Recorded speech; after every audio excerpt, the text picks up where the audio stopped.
Our prosperity depends on adequately equipping and empowering the youth. The National Education Policy 2020 is ushering the transformational reforms. PM Schools for Rising India, PM Shri, are delivering quality teaching and nurturing holistic and well-rounded individuals. The Skill India mission has trained 1.4 crore youth, upskilled and reskilled 54 lakh youth, and established 3,000 new ITIs. A large number of institutions of higher learning, namely 7 IITs, 16 triple ITs, 7 IIMs, 15 AIMS, and 390 universities have been set up. PM Mudra Yojana has sanctioned 43 crore loans aggregating to 22.5 lakh crores of rupees for entrepreneurial aspirations of our youth. Besides that, Fund of Funds, Startup India, and Startup Credit Guarantee schemes are assisting our youth. They are also becoming Rozgar Data. The country is proud of our youth scaling new heights in sports. The highest ever medal tally in Asian Games and Asian Para Games in 2023 reflects a high confidence level.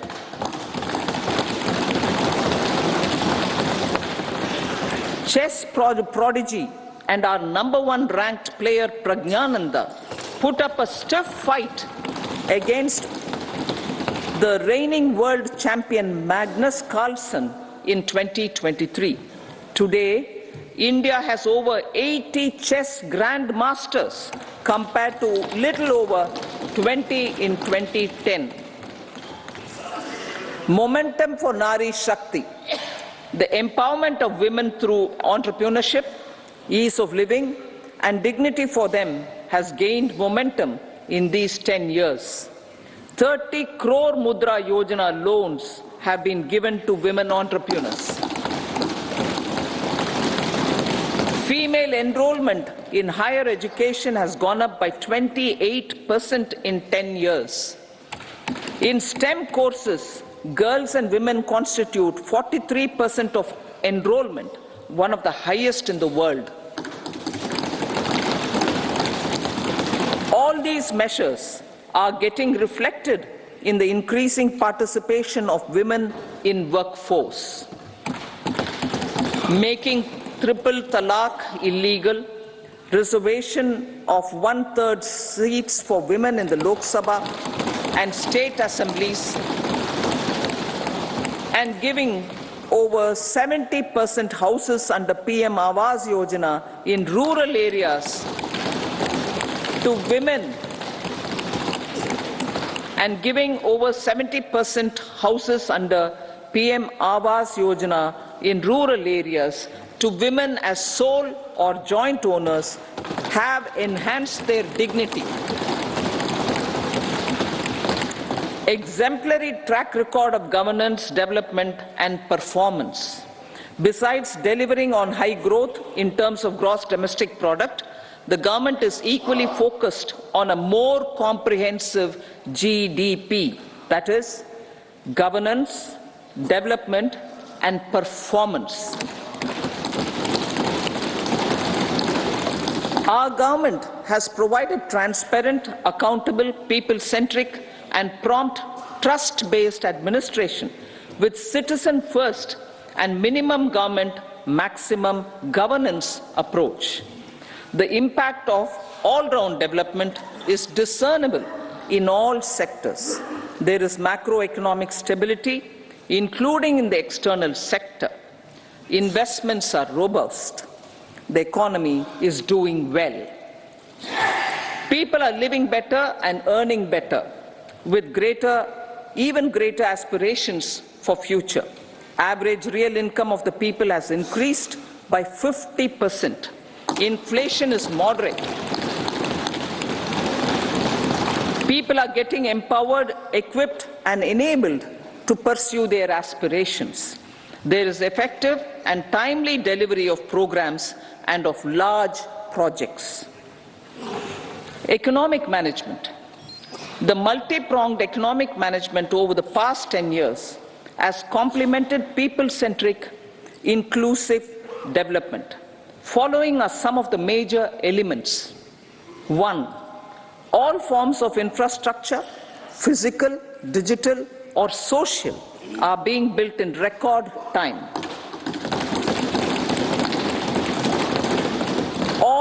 Number 2, all parts of the country are becoming active participants in economic growth.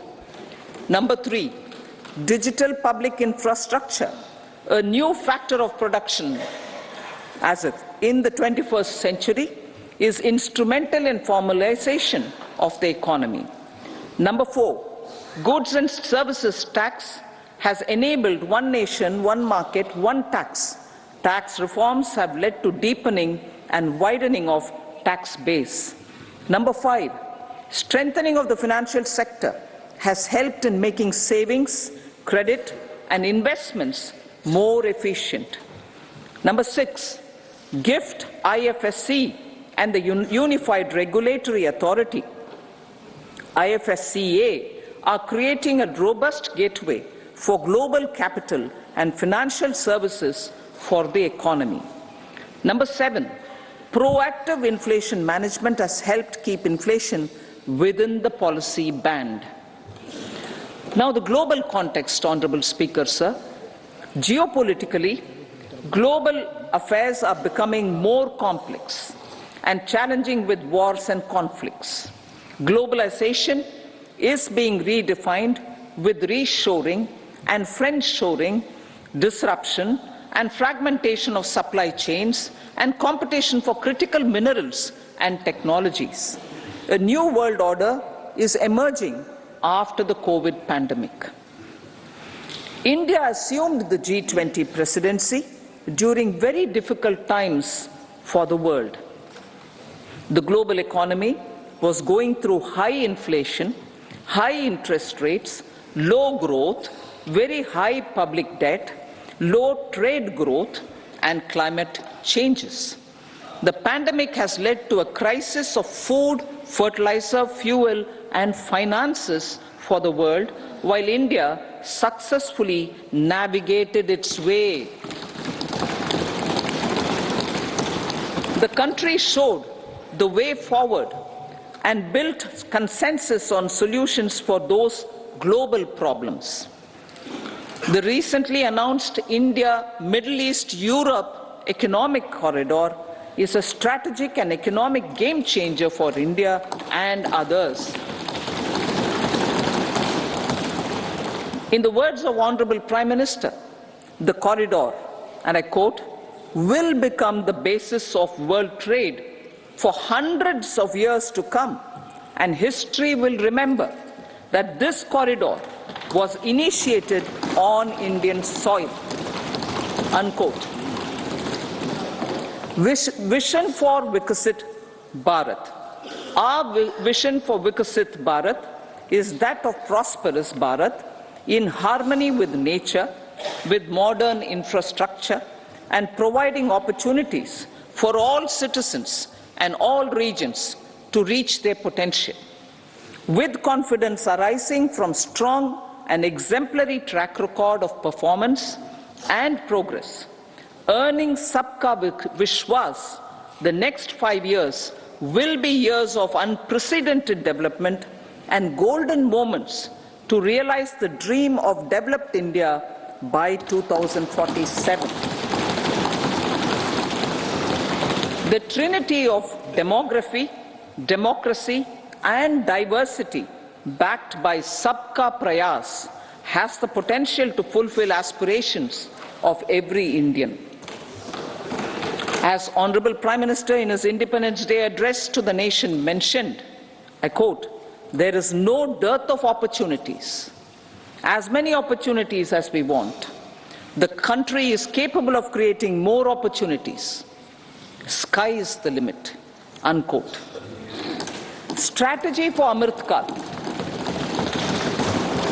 Our government will adopt economic policies that foster and sustain growth, facilitate inclusive and sustainable development, improve productivity, create opportunities for all, help them enhance their capabilities, and contribute to generation of resources to power investments and fulfill aspirations.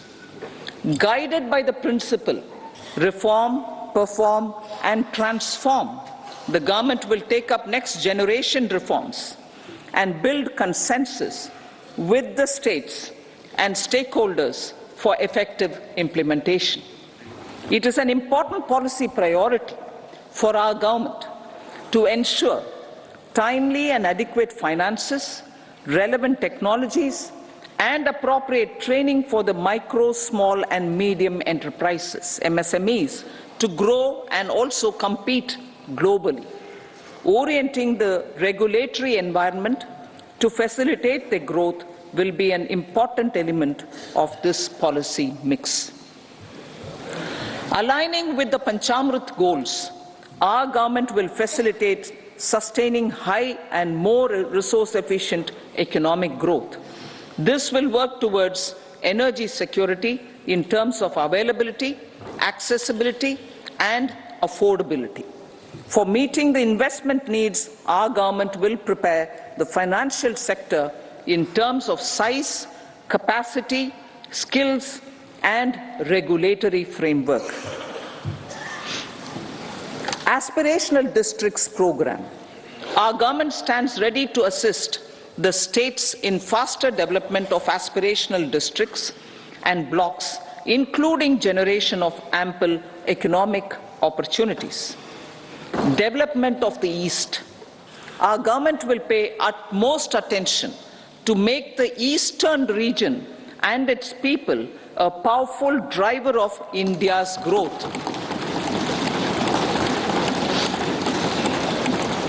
PM Awas Yojana Gramin. Despite the challenges due to COVID, implementation of PM Awas Yojana Gramin continued, and we are close to achieving the target of 3 crore houses. 2 crore more houses will be taken up in the next 5 years to meet the requirement arising from increase in the number of families. Rooftop solarization and Muft Bijli. Through rooftop solarization, 1 crore households will be enabled to obtain up to 300 units free electricity every month. This scheme follows the resolve of Honorable Prime Minister on the historic day of consecration of Sri Ram Mandir in Ayodhya. Following benefits are expected. Savings up to 15 to 18,000 rupees annually for households from free solar electricity and selling the surplus to the distribution companies. Charging of electric vehicles. Entrepreneurship opportunities for a large number of vendors for supply and installation. Employment opportunities for the youth with technical skills in manufacturing, installation, and maintenance. Housing for middle class. Our government will launch a scheme to help deserving sections of the middle class, and I quote from Honorable Prime Minister's words, living in rented houses or slums or chawls and unauthorized colonies, unquote, to buy or build their own houses. Medical colleges. Several youth are ambitious to get qualified as doctors. They aim to serve our people through improved healthcare services. Our government plans to set up more medical colleges by utilizing the existing hospital infrastructure under various departments. A committee for this purpose will be set up to examine the issues and make relevant recommendations.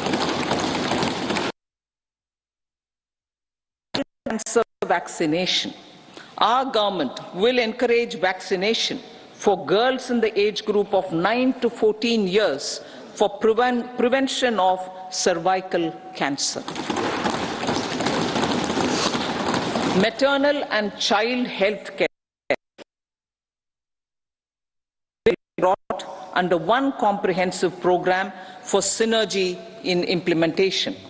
Upgradation of Anganwadi centers under Saksham Anganwadi and Poshan 2.0 will be expedited for improved nutrition delivery, early childhood care and development.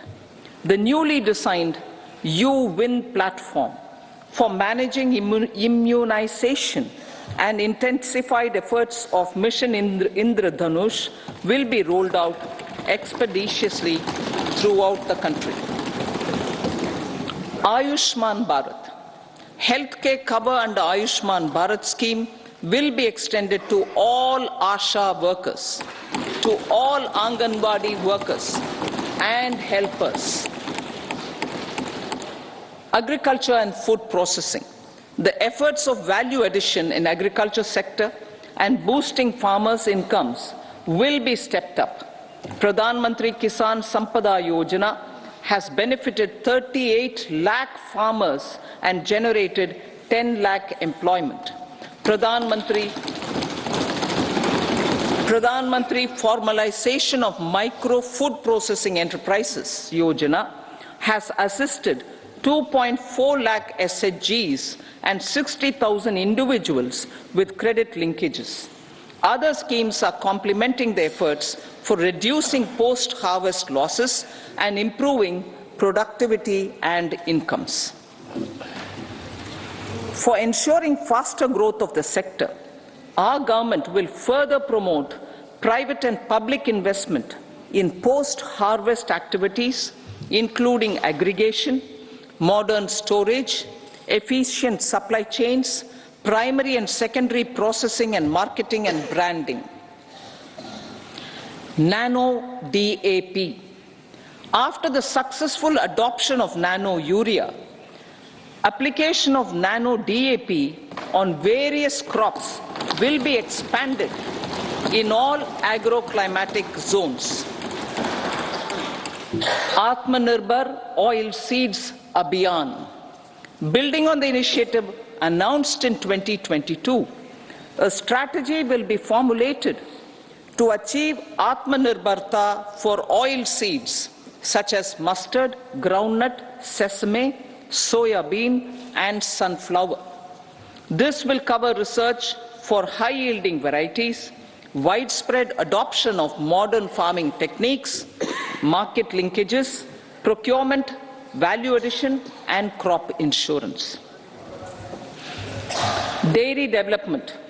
A comprehensive program for supporting dairy farmers will be formulated.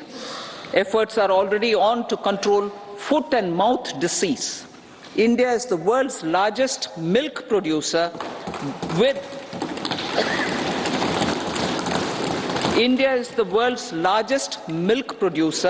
but with low productivity of milch animals.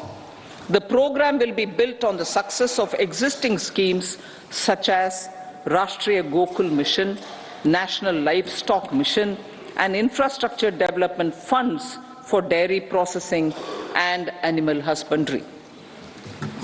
Matsya Sampada. It was our government which set up a separate department for fisheries, realizing the importance of assisting fishermen.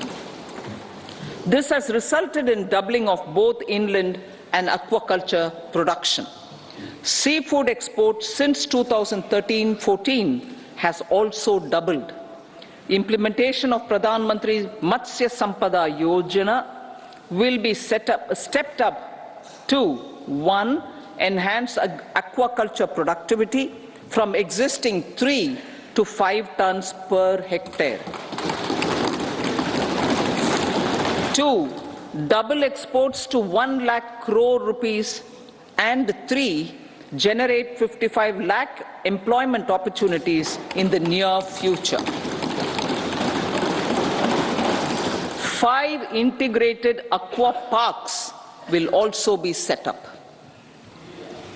Lakpati Didi.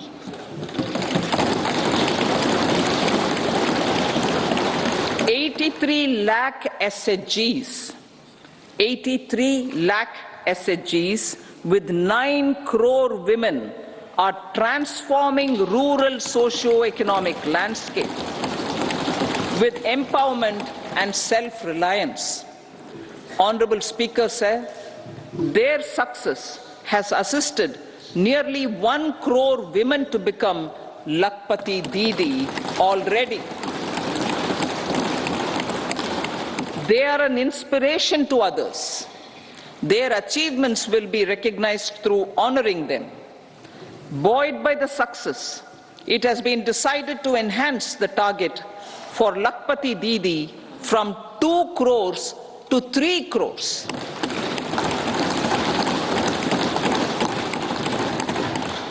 Technological changes, new age technologies and data are changing the lives of people and businesses.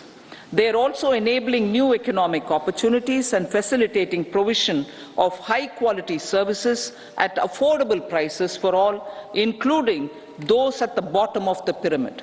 Opportunities for India at the global level are expanding. India is showing solutions through innovation and entrepreneurship of its people.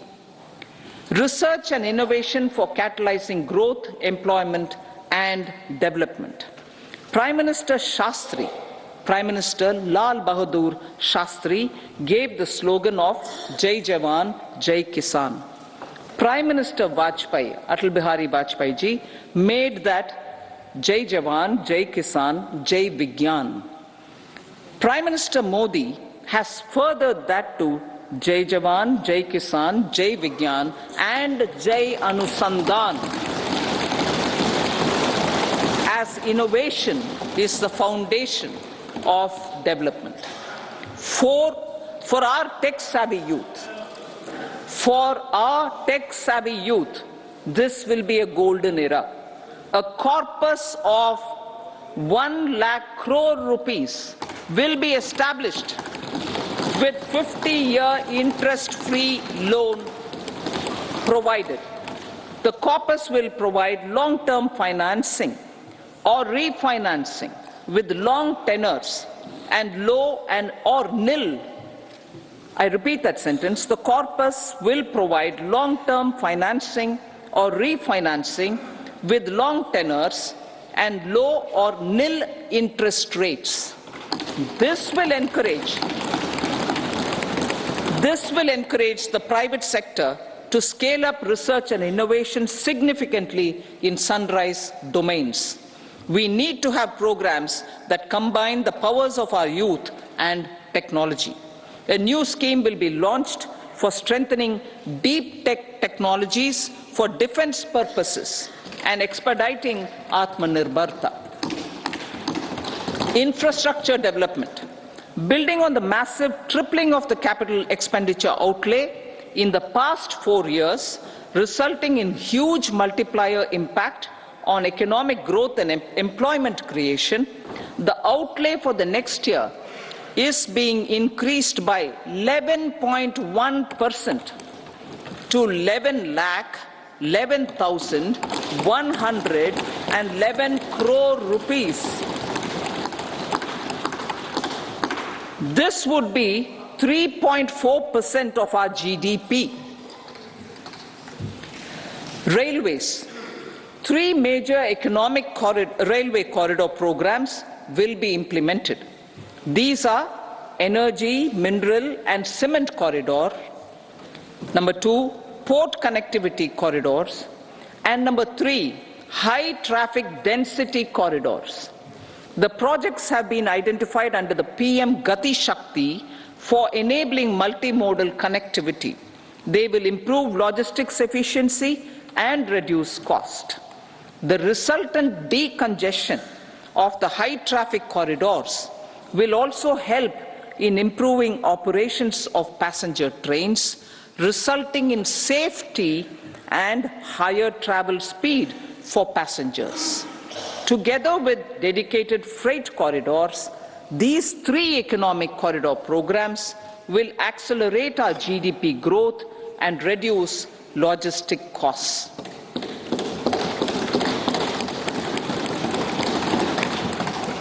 "40,000 normal rail bogies will be converted to Vande Bharat standards to enhance safety, convenience and comfort of passengers." Aviation sector. The aviation sector has been galvanized in the past 10 years. Number of airports have doubled to 149. Rollout of air connectivity to Tier 2 and Tier 3 cities under UDAN scheme has been widespread. 517 new routes are carrying 1.3 crore passengers. Indian carriers have proactively placed orders for over 1,000 new aircrafts. Expansion of existing airports and development of new airports will continue expeditiously. Metro and Namo Bharat. We have a fast expanding middle class and rapid urbanization is taking place.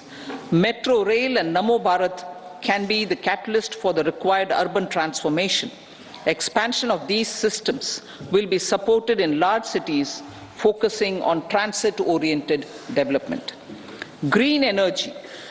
Towards meeting our commitment for net zero by 2070, the following measures will be taken. Viability gap funding will be provided for harnessing offshore wind energy potential for initial capacity of 1 gigawatt. Coal gasification and liquefaction capacity of 100 metric tons will be set up by 2030. This will also help in reducing imports of natural gas, methanol and ammonia. Phased mandatory blending of compressed biogas in compressed natural gas for transport and piped natural gas for domestic purposes will be mandated. Financial assistance will be provided for procurement of biomass aggregation machinery to support collection. Electric vehicle ecosystem. Our government will expand this and strengthen the e-vehicle ecosystem by supporting manufacturing and charging infrastructure. Greater adoption of e-buses for public transport networks will be encouraged through payment security mechanism. Biomanufacturing and biofoundry. For promoting green growth, a new scheme of biomanufacturing and biofoundry will be launched. This will provide environment-friendly alternatives such as biodegradable polymers, bioplastics, biopharmaceuticals, and bioagri inputs. This scheme will also help in transforming today's consumptive manufacturing paradigm to the one based on regenerative principles. Blue Economy 2.0. For promoting climate-resilient activities for Blue Economy 2.0, a scheme for restoration and adaptation measures and coastal aquaculture and mariculture with integrated and multi-sectoral approach will be launched. Comprehensive development of tourist centers. The success of organizing G20 meetings in 60 places presented diversity of India to global audience. Our economic strength has made the country an attractive destination for business and conference tourism. Our middle class also now aspires to travel and explore. Tourism, including spiritual tourism, has tremendous opportunities for local entrepreneurship. States will be encouraged to take up comprehensive development of iconic tourist centers, branding and marketing them at global scale. A framework for rating of the centers based on quality of facilities and services will be established. Long-term interest-free loans will be provided to states for financing such development on matching basis. To address the emerging fervor for domestic tourism, Honorable Speaker, sir, projects for port connectivity, tourism infrastructure and amenities will be taken up on our islands, including Lakshadweep. This will help in generating employment also. Promoting investments. The FDI inflow during 2014 to 23 was $596 billion, marking a golden era. That is twice the inflow during 2005 to 14. For encouraging sustained foreign investment, we are negotiating bilateral investment treaties with our foreign partners in the spirit of First Develop India. FDI is First Develop India. Reforms in the states for Vikasit Bharat.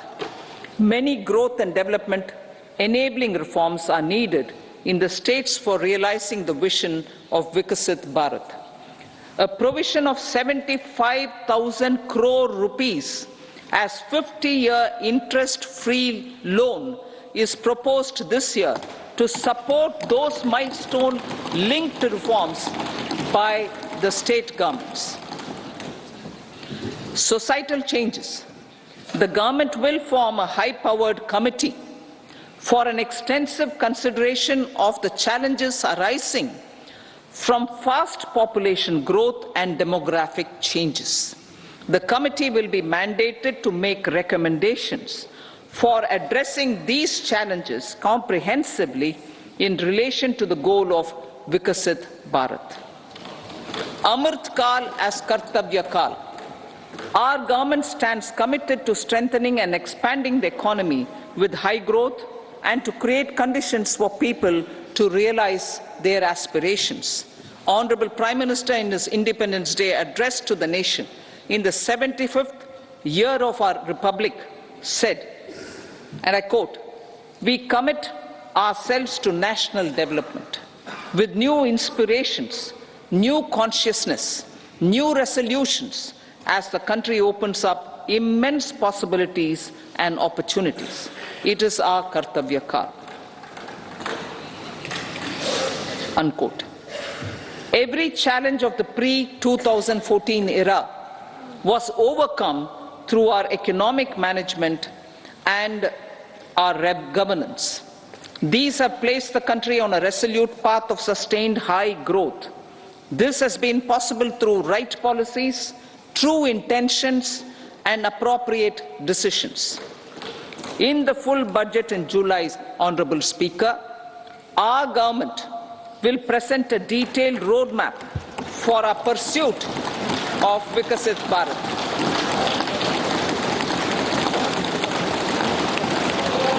Revised estimates. Revised estimates of 2023-24. The revised estimate of the total receipts other than borrowings is 27.56 lakh crores of rupees, of which the tax receipts are 23.24 lakh crore rupees. The revised estimate of total expenditure is 44.90 lakh crore rupees. The revenue receipts at 30.03 lakh crore rupees are expected to be higher than the budget estimate, reflecting strong growth momentum and formalization in the economy. The revised estimate of the fiscal deficit is 5.8% of GDP, improving on the budget estimate, notwithstanding moderation in the nominal growth estimates. Budget estimates for 2024-25. Coming to the year 2024-25, the total receipts other than borrowings and total expenditure are estimated at 30.80 and 47.66 lakh crore rupees respectively. The tax receipts are estimated at 26.02 lakh crore rupees. The scheme of 50-year interest-free loan for capital expenditure to states will be continued this year with an outlay of 1.3 lakh crore rupees. We continue on the path of fiscal consolidation, as announced in my budget speech of 2021-22, to reduce fiscal deficit below 4.5% by 25-26.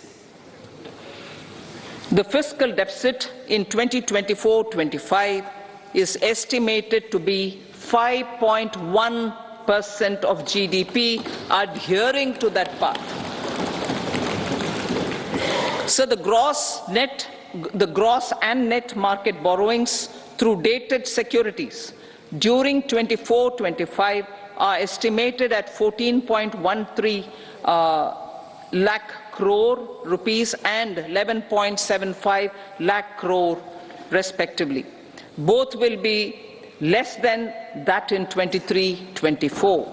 Now that the private investments are happening at scale, the lower borrowings by the central government will facilitate larger availability of credit for the private sector. Vote on account. I'll be seeking vote on account approval of the Parliament through the appropriation bill for a part of the financial year 2024-25. I will now move to Part B. Honourable Speaker, sir, over the last 10 years, the direct tax collections have more than trebled and the return filers swelled 2.4 times. I would like to assure the taxpayers that their contributions have been used wisely for the development of the country and welfare of its people. I appreciate the taxpayers for their continued support. The government has reduced and rationalized tax rates. Under the new tax scheme, there is now no tax liability for taxpayers with income up to 7 lakh rupees, up from 2.2 lakh rupees in the financial year 2013-14. The threshold for presumptive taxation for retail businesses was increased from 2 crores to 3 crores. Similarly, the threshold for professionals eligible for presumptive taxation was increased from 50 lakh rupees to 75 lakh rupees. Also, corporate tax rate was decreased from 30% to 22% for existing domestic companies and to 15% for certain new manufacturing companies. Honourable Speaker, sir, in the last 5 years, our focus has been to improve taxpayer services. The age-old jurisdiction-based assessment system was transformed with the introduction of faceless assessment and appeal, thereby imparting greater efficiency, transparency, and accountability. Introduction of updated income tax returns, a new Form 26AS, and pre-filling of tax returns have made filing of tax returns simpler and easier. Average processing time of returns has been reduced from 93 days in the year 2013-14 to a mere 10 days this year, thereby making refunds faster. Indirect taxation. By unifying the highly fragmented indirect tax regime in India, the GST has reduced the compliance burden on trade and industry. The industry has acknowledged the benefits of GST. According to a recent survey conducted by a leading consulting firm, 94% of industry leaders view the transition to GST as largely positive. According to 80% of the respondents, it has led to supply chain optimization as elimination of tax arbitrage and octroi has resulted in disbanding of checkposts at the state and city boundaries. At the same time, tax base of GST more than doubled, and the average monthly gross GST collection has almost doubled to 1.66 lakh crores this year. States too have benefited. States' SGST revenue, including compensation released to states in the post-GST period of 2017-18 to 2022-23, has achieved a buoyancy of 1.22. In contrast, the tax buoyancy of state revenues from subsumed taxes in the pre-GST four-year period of 2012-13 to 2015-16 was a mere 0.72. The biggest beneficiaries are consumers, as reduction in logistic cost and taxes have brought down prices of most goods and services. We have taken a number of steps in customs to facilitate international trade. As a result, the import release time declined by 47% to 71 hours at inland container depots, by 28% to 44 hours at air cargo complexes, and by 27% to 85 hours at seaports over the last 4 years since 2019, when the national time release studies were first acted. Tax proposals. As for tax proposals, in keeping with the convention, I do not propose to make any changes relating to taxation and propose to retain the same tax rates for direct and indirect taxes, including import duties.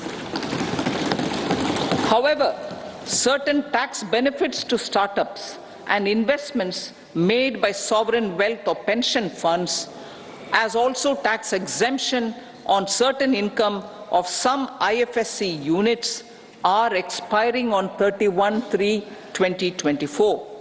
To provide continuity in taxation, I propose to extend the date to 31/3/2025.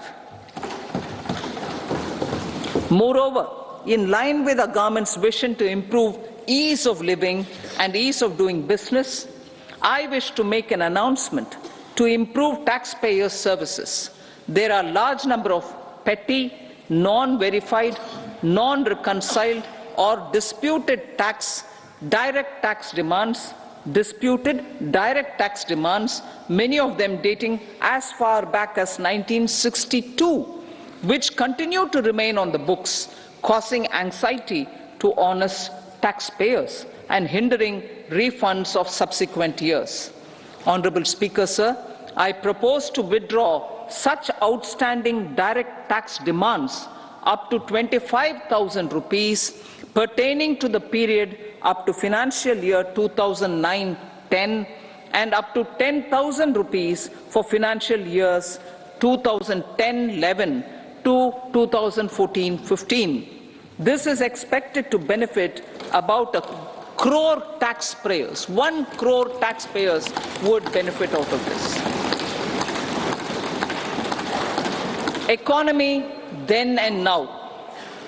In 2014, when our government assumed the reins, the responsibility to mend the economy step by step and to put the governance systems in order was enormous. The need of the hour was to give hope to the people, to attract investments, and to build support for the much-needed reforms. The government did that successfully, following a strong belief of nation first. The crisis of those years has been overcome, and the economy has been put firmly on a high, sustainable growth path with all-round development. It is now appropriate to look at where we were then. I repeat, it is now appropriate to look at where we were then, till 2014, and where we are now only for the purpose of drawing lessons from the mismanagement of those years. The government will lay a white paper on table of the House.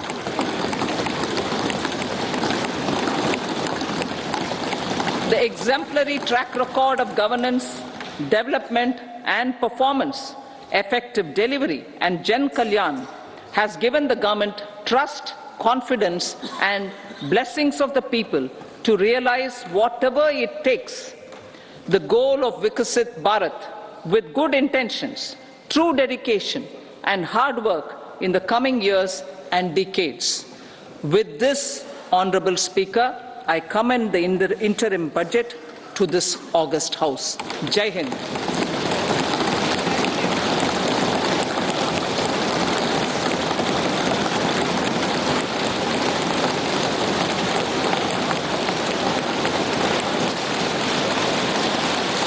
Item number 2, Srimati Nirmala Sitharaman ji.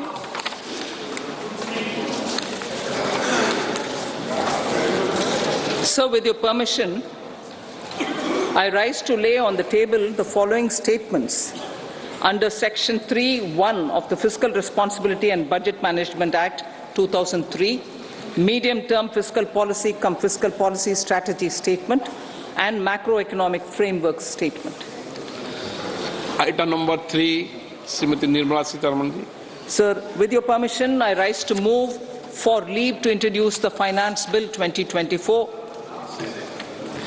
प्रश्न ये है कि विधेयक को पुनर्स्थापित करने की अनुमति प्रदान की जाए। जो सदस्य इसके पक्ष में हाँ कहें, जो सदस्य विरोध में ना कहें, मेरे विचार में निर्णय हाँ वालों के पक्ष हुआ, हाँ वालों के पक्ष हुआ। माननीय मंत्री जी विधेयक को पुनर्स्थापित करें। So I introduce the bill. सभा की कार्रवाई शुक्रवार दिनांक 2 फरवरी 2024 को प्राप्त 11 बजे तक के लिए स्थगित की जाती है।